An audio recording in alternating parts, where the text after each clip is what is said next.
வணக்கம். உங்களோடு சில மணித்துளிகள். பல்சுவை பெட்டகத்தின் வாயிலாக உங்களை சந்திப்பதில் மிக்க மகிழ்ச்சி. நாம் தெரு நாய்களை பார்த்திருக்கிறோம். தெரு நாய்கள் நமக்கு தெரியும், அது நாட்டு நாய் என்று சொல்லுவோம். ஆனால் நாய்களிடத்திலே மிகப்பெரிய பண்பு இருக்கிறது. அதை வளர்ப்பு நிலையில் மாறுபடுகிறது. நாம் வெளிநாட்டு நாய்களை மோகமாக கொண்டிருக்கிறோம். வெளிநாட்டு நாய்களை வீட்டில் வைத்துக் கொள்கிறோம், பெட்டில் சேர்த்து கொள்கிறார்கள், படுக்க அறையில் வைத்துக் கொள்கிறார்கள். அது எந்த அளவுக்கு சரி என்று தெரியவில்லை. ஆனால் ஒவ்வொன்றை எங்கே வைக்க வேண்டுமோ அங்கே வைக்க வேண்டும். அதில் நாம் உறுதியாக இருக்க வேண்டும். பல நோய்கள் பரவுவதற்கு அது காரணமாக அமைந்து விடுகிறது. எல்லா நேரங்களிலும் சுத்தமாக அது மருத்துவ நிலையில் நாம் வைத்திருப்போமா என்றால் நிச்சயமாக இல்லை, இல்லையா? அதை நாம் பார்த்து கொள்ளலாம். ஆனால் நாய்களிடத்தில் மிகப்பெரிய பண்பு என்னென்னா, ஒரு நன்றி உணர்வு வேறு எந்த யாரிடமும் இருக்கிறதா என்றால் நிச்சயமாக இல்லை, நாய்களிடத்தில் இருக்கிறது. ஆனால் நாய் சேட்டையை நாம் வைத்துக்கொள்ளக்கூடாது. நாயிடம் சில சேட்டைகள் இருக்கிறது, அதை நாம் ஏற்றுக்கொள்ள முடியாது. ஆனால் நாயினுடைய அந்த நன்றி உணர்வு இருக்கிறது, அது மிகப்பெரிய ஆச்சு. நான் சில ஆண்டுகளுக்கு முன்னால் ஒரு செய்தித்தாளில் படித்தேன். ஹோசூருக்கு பக்கத்தில் ஒரு காட்டுக்கு ஒருவர் செல்லுகிறார். அவருடைய வளர்ப்பு நாய், அந்த வீட்டு நாய், தெரு நாய் தான், அது வீட்டில் இருக்கிறது. அவரை பாதுகாத்தது. ஒரு பாம்பிடமிருந்து போராடி அந்த பாம்பு செத்தது, அந்த நாயும் செத்து விட்டது. ஆனால் அவர் பக்கம் வராத அளவுக்கு பார்த்து கொண்டது. எவ்வளோ உயர்வான ஒரு அந்த குணம்! தன்னை அழித்து கொண்டு தன் எஜமானை காப்பாற்றியது.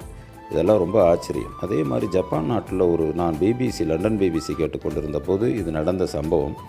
அங்கு ஒரு நாய் தொடர்ந்து ஒருவர் ரயிலில் சென்று கொண்டிருப்பாராம்.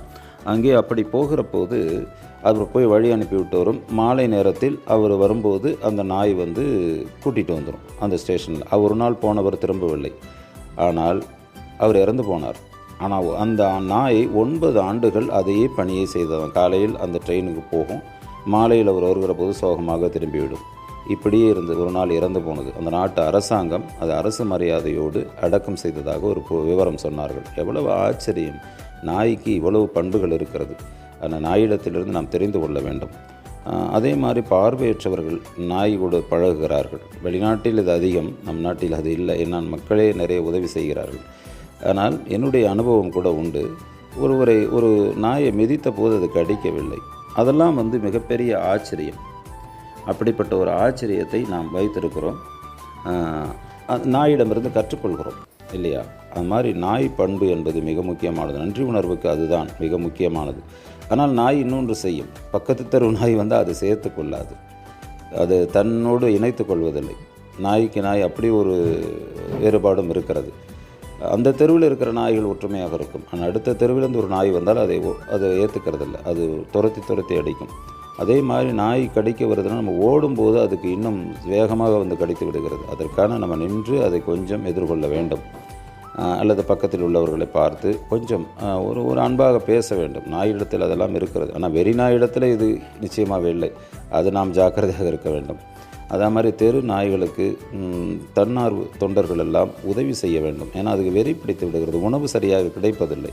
அதற்கெல்லாம் உதவி செய்ய வேண்டும். நாம் சாப்பிடுகிற அந்த உணவு இருக்குல்ல, அந்த உணவுகளை அதற்கு சிறிதளவு தர வேண்டும். இதையெல்லாம் கவனத்தில் வைத்து கொண்டால் தெருநாய்களை எல்லாம் கட்டுப்படுத்த முடியும். அதனால் மருத்துவ வசதியெல்லாம் அவர்களுக்கு கிடையாது. நாம் பொதுமக்கள் தான் அதற்கெல்லாம் உதவி செய்யும். நற்பண்புகளை கற்றுக்கொள்கிறோம். நம்மோடு இருக்கிற விலங்குகளை பாதுகாக்க வேண்டும். பாதுகாக்கிற போது தான் ஊருக்கு ஒரு பாதுகாப்பு. வெளியூரிலிருந்து ஒருவன் புதிதாக வந்தால் இரவு நேரத்தில் துரத்துகிறது. அந்த அரவம் சத்தம் கேட்டவுடன் நாம் போய் நம்ம வெளிப்படைய முடிகிறது. அப்படிப்பட்ட பாதுகாப்பையும் நாய் தருகிறது. அதுக்கு தான் வீட்டை காப்பது நாய் என்று சொல்லுவோம். அதனால் நாயினுடைய பண்பு என்பது மிக முக்கியமானது. நாய் தெருநாய் தானே என்று ஒதுக்கி விட வேண்டாம். எல்லாரிடத்திலையும் அன்பு காட்ட வேண்டும், அது மிக முக்கியமானது. அதனால் நாய்களை காப்பாற்ற வேண்டிய இடத்தில் இருக்கிறோம். நாய்கள் நம்மோடு வளர்வது, நாய்களோடு நாம் பழகுகிற போது பார்த்து அதில் கவனத்தை செலுத்துகிற போது நாய்கள் நமக்கு நல்ல நண்பன்.